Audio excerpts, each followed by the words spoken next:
पुष्पेंद्र जी को निवेदन करता हूँ कि पुष्पेंद्र जी की गरिमामयी उपस्थिति में आप काव्य पाठ करें। निवेदन करता हूँ इन पंक्तियों के साथ नीरज जी की कि तुगा हम सब के सारे सपने हैं तेरे, तुगा हम सब की तुझ पे उम्र निछावर है, और तुगा हम सब तुझे अपना तप देते हैं, और तुगा फिर आ रहा कलयुग में द्वापर है, तुगा कि फिर आ रहा कलयुग में द्वापर है। जोरदार तालियों से स्वागत कीजिए योगेंद्र श्रवण।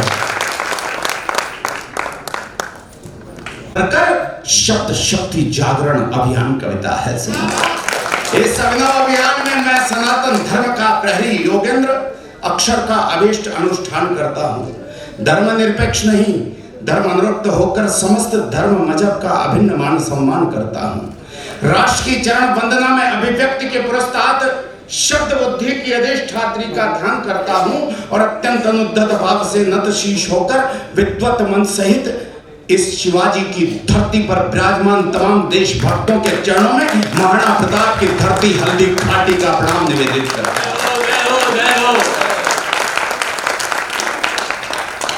मेरी कविता शब्दों का 16 श्रृंगार नहीं है और मेरी कविता छंदों की मीठी रसधार नहीं है। मेरी कविता प्यासे भंवरों की गुंजार नहीं है और मेरी कविता सावन की मदहोश बहार नहीं है। मेरी कविता हंसी ठिठोली का व्यापार नहीं है, काव्य मंच की मर्यादा का कारोबार नहीं है। मेरी कविता सामंतों का वंदनहार नहीं है और हंस वेश में जिस्म फरोशी का दरबार नहीं है। मेरी कविता वो भरी भाषा के द्वार खड़ी है, भूषण दिनकर की ड्योढ़ी पर पहरेदार खड़ी है। मेरी कविता समझौतों की शर्तों से इनकार करेगी, अवरोधों की चट्टानों से टकरा कर टंकार करेगी। मेरी कविता खुददारी से युद्धों को स्वीकार करेगी, कुरुक्षेत्र में कौरव दल के कुल का कुल संहार करेगी। मेरी कविता भ्रष्ट व्यवस्था का प्रतिकार करेगी और मेरी कविता भारत मां की जय जयकार करेगी। मेरी कविता वीर शहीदों का बलिदान कहेगी, भारत माता के अंतस का स्वाभिमान कहेगी, विश्व गुरु के सिंहासन का गौरव गान कहेगी और वंदे मातरम के अर्थों में अभ्युत्थान कहेगी। मेरी कविता भोले शंकर का विश्वान कहेगी, सागर तट पर कुपित राम का शर संधान कहेगी, कुरुक्षेत्र के मध्य पात से गीता ज्ञान कहेगी। शब्द शब्द में मेरी कविता हिंदुस्तान कहेगी। मैं तो मुंबई बहुत बार आया पिछले 20 वर्षों में, लेकिन इतना आशीर्वाद तो आज तक मुंबई की धरती पर कभी इन पक्षों पर नहीं मिला। मैं बहुत आभारी इस सदन का।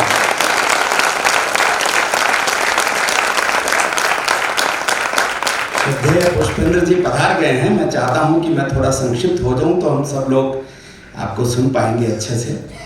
मैं विषय पर आता हूं। आज अखंड भारत के विषय को लेकर कवि सम्मेलन का आगाज है। निवेदन करता हूं, जिस धरती का चरणामृत ही राम सेतु का सृजन करे और अम्बरीश की प्रथम किरण ही हर दिन जिसका हवन करे, महादेव जिसके मस्तक पर अमरनाथ वन शोभित है, जिसकी विस्तारित परिसीमा शिव पुराण में वर्णित है, सिंधभंग कैलाश कभी इस भारत माँ का वैभव था, तक्षशिला का वो गुरुकुल भी इसी धरा का गौरव था, क्षत विक्षत ये काश्मीर तो स्वर्गस्थली कहलाता था, गांधार से ब्रह्म देश तक भगवा ध्वज लहराता था।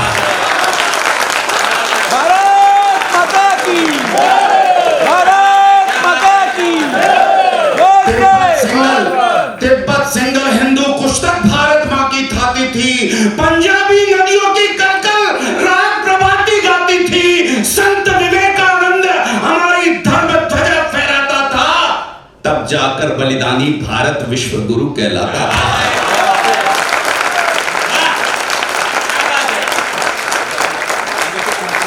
विश्व गुरु के बंटवारे की त्रास बड़ी दुखदाई है राजेश। विश्व गुरु के बंटवारे की त्रास बड़ी दुखदाई है।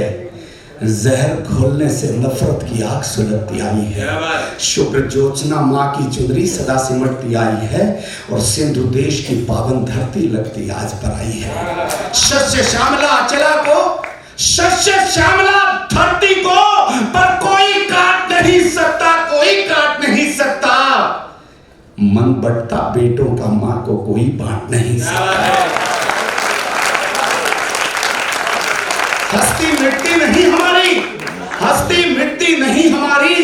ये समझाने निकला हूं, मैं शब्दों के शंखनाद से देश जगाने निकला। सदियों तक भारत माता ने बलिदानों का दर्द सहा, क्रांति युद्ध के कालखंड में फिर बेटों का रक्त बहा। आजादी तो मिली हमें पर लाशों के अंबारों पर, भारत माता झुलस गई पर अड़िग रही अंगारों पर। आजादी के अमृत घट में उसे हलाहल पीना था, दोनों हाथ कटे माता के छलनी छलनी सीना था। जो भारत के बंटवारे पर, समझदार लोगों का मंच है इसलिए एक बारीक पंक्ति पढ़ता हूं। जो भारत के बंटवारे पर थे बिल्कुल तैयार नहीं, जो भारत के बंटवारे पर थे बिल्कुल तैयार नहीं, वही अहिंसक निकले कातिल, असली जिम्मेदार कहीं। क्या बात है, क्या बात है, क्या बात है, बहुत सही है।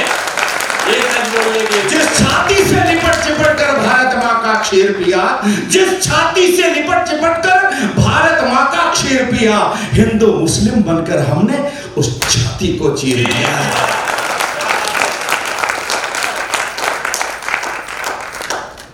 भारत के कुछ आकाओं की हरकत बहुत घिनौनी थी, पर भारत की किस्मत में वो अनहोनी भी होनी थी। याद करो रेलों में कैसे रक्तिम लाशें आई थी, मां बहनों को लूट लूट कर कैसे आग लगाई थी।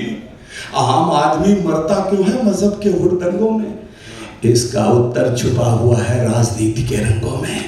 इस उत्तर ने भारत मां के अंग अंग को छाट दिया, इस उत्तर ने भारत मां के अंग अंग को छाट दिया, और सत्ता के लालच ने हमको टुकड़े टुकड़े।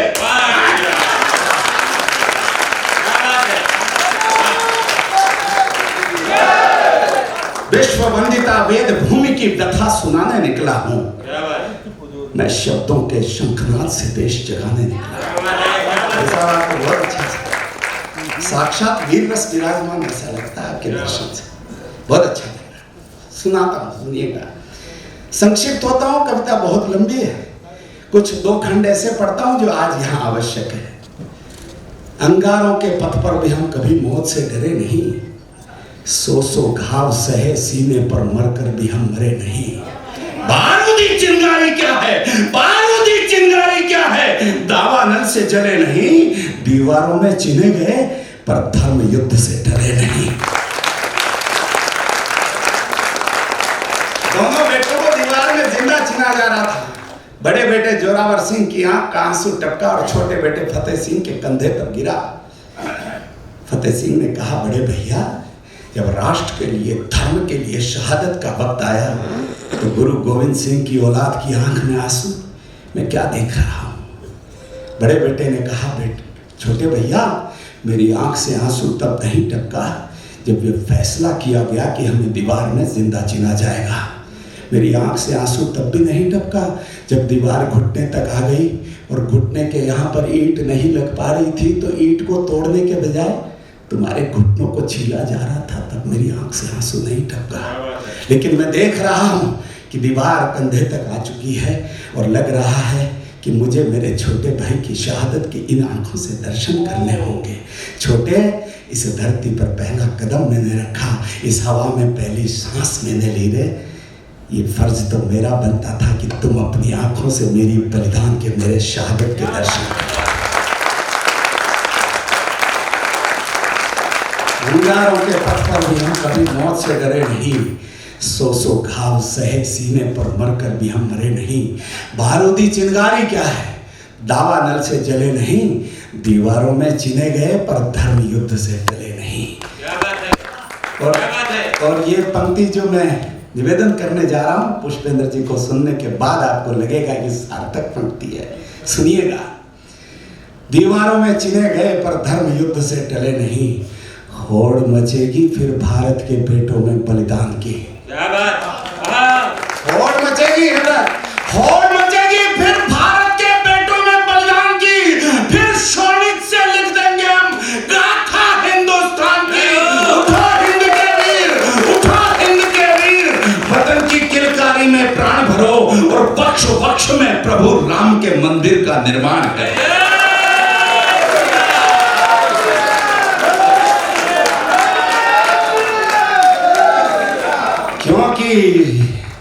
शीश वतन का खतरे में हम इससे भी अनजान नहीं। गीदड़िया बकरों से डरती शेरों की संतान नहीं। तुलसी ने लिख डाला, रोको ताली। तुलसी ने लिख डाला, भय बिन प्रीत नहीं हो सकती है। कभी आपने सुना कि फुटबॉल में, हॉकी में गोल बचाने वाली टीम जीतती हो? गोल बचाने वाली टीम नहीं, गोल करने वाली टीम जीतती है। तुलसी ने लिख डाला, भय बिन प्रीत नहीं हो सकती है और युद्ध घोष के बिना हमारी जीत नहीं हो सकती। युद्ध ठानकर सीमाओं पर कदम बढ़ाना ही होगा। अरिमुंडा से चामुंडा का वक्ष सजाना ही होगा। जिस दिन भारत गीदड़िया बकरे की मुंडी काटेगा, पाक चीन के अमेरिका भारत के तलवे चाटेगा। पाक चीन के अमेरिका। एक उंगली सामने करता हूं तो 3 उंगलियां मेरी तरफ इशारा करती है। क्यों करती है? फिर से निर्मल कर सकते हो तुम गंगा के धारों को, फिर दावानल कर सकते हो दहक रहे अंगारों को, फिर हुंकार बना सकते हो इनकलाब के नारों को, तुम मुट्ठी में कर सकते हो सूरज चांद सितारों को। तुम चाहो रोको तालियां, तुम चाहो तो कतरा कतरा रत्नाकर हो सकता है। चौथी पंक्ति पढ़ता हूं, मुझे विदाई देना। मैं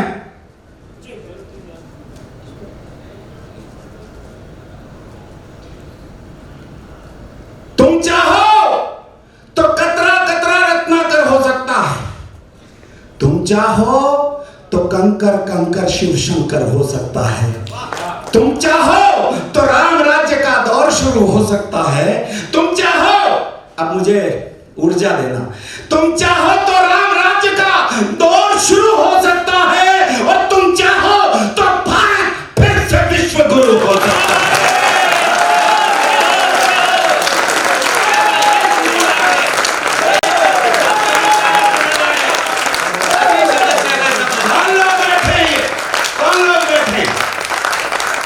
जो सो योजन लांग गया तुम उसी देव के आराधक, सिंहों के दांत गिने जिसने तुम उसी वंश के संवाहक, जिसकी अस्थि से वज्र बना तुम हो दधीची के अंशदान, और टूट गया पर झुका नहीं तुम उस प्रताप के स्वाभिमान।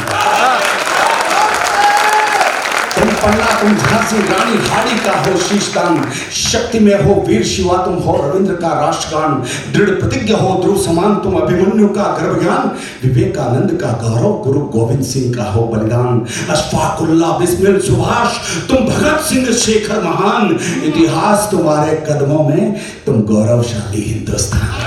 इतिहास तुम्हारे कदमों में तुम गौरवशाली हिंदुस्तान।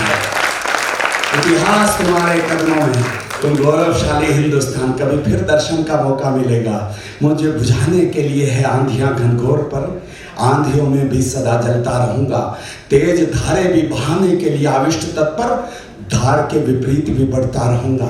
यार 4 पंक्तियां रह जाती, मैं भूल जाता। 4 पंक्तियां पढ़ दूं क्या? अंतिम 4 पंक्तियां पढ़ देता हूं उसे। फुफकारों से अमृत घट में कालकूट विष घोल गया। एक घटना घटित हुई, 4 पंक्तियां पढ़ूंगा, बाकी छोड़ दूंगा। फुफकारों से अमृत घट में कालकूट विष घोल गया, 100 करोड़ का मौन देश में पोल हमारी खोल गया। 100 करोड़ का मौन, 100 करोड़ का मौन देश में पोल हमारी खोल गया। एक सपोला शिव शंकर के बाहुबल को तोड़ गया और संसद में वो बदतमीज हिंदू को हिंसक बोल गया। क्या बात है, क्या बात है, क्या बात है, क्या बात है, क्या बात है, क्या बात है।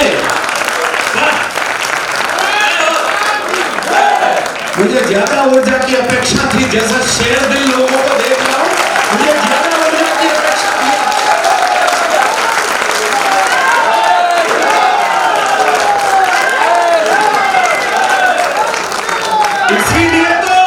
इसीलिए तो बंग धरा पर हिंसक हाहाकार हुआ, हिंदू बेटियों पर अमानुषिक भीषण अत्याचार हुआ। सठे साठ्यम समाचरित की भाषा वाली बात करो, बर्बर होकर बर्बरता के घर में घुसकर घात करो। यार जिन लोगों के समक्ष खड़ा हूं, श्रद्धेय जगदीश मित्तल जी के समक्ष खड़ा हूं के चरणों, बड़े बड़े लोगों की उपस्थिति आज यहाँ पे। दो पंक्तियां समाधान की पढ़ता हूं, दो पंक्तियां समाधान की पढ़ता हूं, और आपको लगे कि हिंदुस्तान के दिल की बात हो गई है तो दूसरी पंक्ति पर मुझे ऐसा आशीर्वाद देना कि मुंबई से जाऊं तो नशे में रहूं यार भीलवाड़ा पहुंचने तक। निवेदन करता हूं, सुनिएगा। छठे शाठन समाचरित की भाषा वाली बात करो, बर्बर होकर बर्बरता के घर में घुसकर घात करो। छाती 56 इंची है तो उनसे 2-2 हाथ करो। जो हिंदू के साथ हुआ है रोहिंग्या के साथ करो।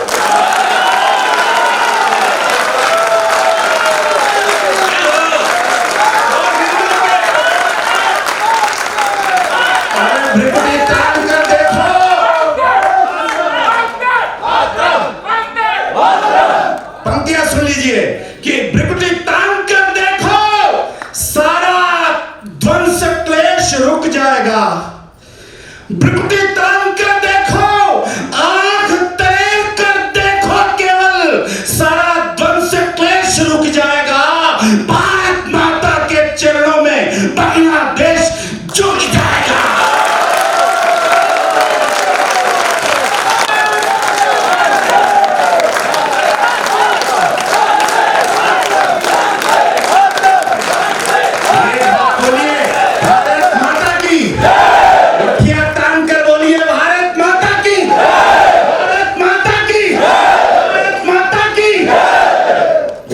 बैठिए, बहुत आभार आपका, बहुत बहुत धन्यवाद आपका।